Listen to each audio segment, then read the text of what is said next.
নমস্কার বন্ধুরা, আমি তোমাদের রঞ্জীব স্যার বলছি। আজকে বেঙ্গলি এমডিসি CC3 অর্থাৎ সেমিস্টার 3 যারা এমডিসি পেপার আছে বাংলা, সেটা সাজেশান নিয়ে এসেছি, লাস্ট মিনিট সাজেশান।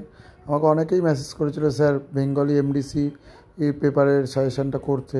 তো তোমরা দেখতেই পাচ্ছ স্ক্রিনে যেই কোশ্চেনগুলো আমি দিয়েছি, বড় কোশ্চেনগুলো প্রথমের দিকে এবং লাস্টে 10 মার্কস ও 5 মার্কসের কিছু কোশ্চেন দিয়েছি। এই কোশ্চেনগুলো তোমরা এখন থেকেই করতে আরম্ভ করে দাও।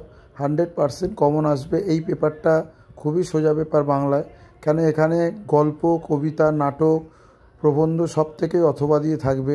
ঠিক আছে, অথবা থাকবেই, তোমরা কোশ্চেন কমন পাবেই। তোমরা দেখতেই পাচ্ছ ঈশ্বরচন্দ্র গুপ্তের কৃতিত্ব, কবি কৃতিত্ব বর্ণনা করো।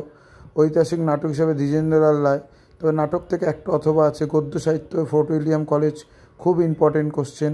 এবং প্রবন্ধ থেকে রবীন্দ্রনাথ ঠাকুরের সংক্ষিপ্ত পরিচয় দাও। ঠিক আছে, এই কোশ্চেনগুলো তোমরা করো, তোমাদের 100% কমন আসবে। এবং কারোর যদি PDF দরকার হয় বা অনলাইন ক্লাসেরও ব্যবস্থা আছে, তারা করতে পারে। PDF যদি দরকার হয়, হোয়াটসঅ্যাপ নাম্বার দেওয়া আছে, হোয়াটসঅ্যাপ নাম্বারে হোয়াটসঅ্যাপ করো, PDF পেয়ে যাবে সম্পূর্ণ। এবং এই যে কোশ্চেনের প্যাটার্ন এবং কোশ্চেনের অ্যান্সারগুলো খুব সুন্দর বাক্যে, খুব সোজা ভাষায় লেখা আছে। ঠিক আছে, তোমরা এখন থেকে এইগুলো কোশ্চেনগুলো করতে আরম্ভ করে দাও। আশা করি তোমরা খুব ভালো রেজাল্ট করবে এবং তোমরা কমন পাবে। আগের সেমিস্টারগুলো তোমরা দেখেছো যে কমন ছিল পুরো 100%। এবার এই সেমিস্টারের কিছু কোশ্চেনের অ্যান্সার এবং কিছু সাবজেক্টের আমি দিয়ে দিয়েছি অলরেডি। ঠিক আছে, আরও সাবজেক্ট দেবো। তোমরা এখন থেকে এই কোশ্চেনগুলো করতে আরম্ভ করে দাও। বাংলা গদ্য সাহিত্যের ইতিহাসে হুতুম প্যাঁচার নকশার গুরুত্ব খুব ইম্পর্টেন্ট।